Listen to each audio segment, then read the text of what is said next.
hay un concepto que sí que está y que bueno, vamos a tratar de una manera, yo creo que transversal a lo largo del programa, que es la caída del Imperio Romano, ¿no? Que es un concepto que está relacionado muy estrechamente con la antigüedad tardía.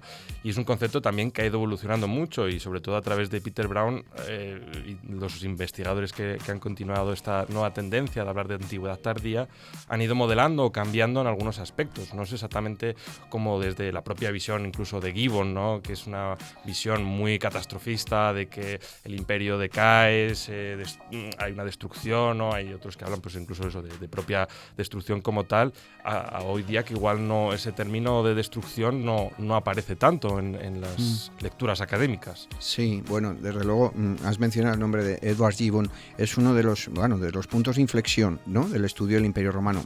Para muchos especialistas, digamos que es por poner un símil de la Fórmula 1, es el banderazo de salida del inicio, ¿no?, del inicio de los estudios académicos sobre el final del Imperio Romano. ¿Me permitís una anécdota sobre Gibbon y luego una anécdota personal? Sobre todo la segunda va dirigida a generaciones más mayores que las vuestras, que conocen muy bien el humorista al que voy a mencionar. En cuanto a Gibbon, primero Gibbon y luego lo del humorista. Gibbon, pensad, en la anécdota que iba a contar, él mismo da cuenta de esta historia. Él estaba visitando Roma y veía que en las colinas de Roma, concretamente en el Capitolio, bueno, había unos monjes franciscanos. Y él hace una reflexión y se sienta en las ruinas del foro. Piensen nuestros oyentes que estamos en el siglo XVIII, porque Gibbon es un representante del Enlightenment, es la ilustración en el ámbito británico, como la ilustración francesa, pero en el ámbito británico. Entonces, Gibbon estaba visitando las ruinas de Roma y allí se da cuenta que efectivamente, bueno, ¿qué está pasando aquí?, ¿no? Que lo que había sido el origen de la Roma, del origen de, digamos, la Roma política, del origen del patriciado, etcétera, que era el Capitolio, estaba consagrado al mundo cristiano. Y eso le hace reflexionar y dice, él confiesa que es uno de los motivos por los cuales comenzó a preparar su famosa monumental historia en muchos volúmenes sobre The Decline and Fall of the Roman Empire, es decir, la decadencia y la caída. Fíjense nuestros oyentes en las dos palabras, decadencia y, como muy bien decía Guillermo, y caída del Imperio Romano. Bueno, luego hablamos sobre esto.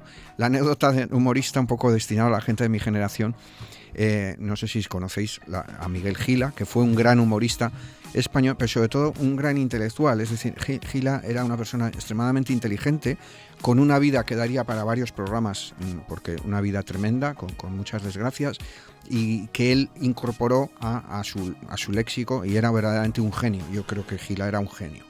Y siempre uno de los chistes de Gila, que las gentes de mi generación recuerdan con mucho agrado, es cuando hablaba de estos tours culturales, ¿no?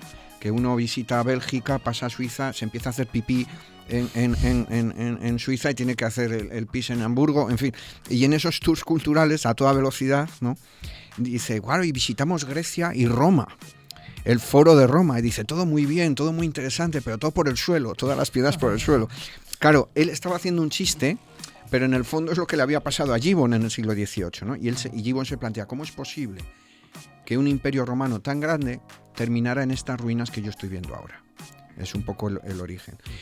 Y por terminar de contestar a la pregunta, efectivamente, desde Gibbon se han dado muchas causas. Un historiador alemán, que son muy aficionados a clasificar, Alexander de Mand, hace unas décadas, computó más de 200 causas académicas, no dadas por eruditos, sino por profesores, por académicos, para el final de Roma. Es decir, no hay una sola causa. Es cierto que Gibbon, como acuñó o le dio mucho empaque a esa idea que os decía de la decadencia y de la caída, pues claro, todo eso ha presidido un poco nuestros estudios, ¿no? Gibbon pensaba que el cristianismo había sido una médula espinal en la caída del Imperio Romano, en el final del Imperio Romano en Occidente. En realidad estaba revitalizando a Zósimo, que es un autor de finales del siglo IV, comienzos del V, que escribe en griego. Zósimo es un autor partidario de los cultos tradicionales de Roma, es decir, no es cristiano, en un mundo en el que el Imperio Romano ya es cristiano y el Imperio Romano de Occidente ha desaparecido. De hecho, uno de los últimos manuscritos medievales que copiaron a Zósimo está, no por casualidad, en la Biblioteca del Vaticano. En fin, y Gibbon revitalizaba a Zósimo con esa idea. Bueno, hoy en día Últimamente se están recuperando mucho las ideas climáticas. Bueno, pues como factor unicausal no tiene sentido. Sí que puede ayudar a entender muchas cosas, pero no como único factor, ¿no? En el estado actual de los conocimientos científicos, yo creo que pocos autores solventes dudarían de la idea de muchos factores que influyen, ¿no? Incluidas probablemente las causas climáticas, pero hay otras muchas que sabemos desde hace años, ¿no? Como los cambios socioeconómicos, los cambios culturales y, por supuesto, cuestiones de índole militar y política también, ¿no?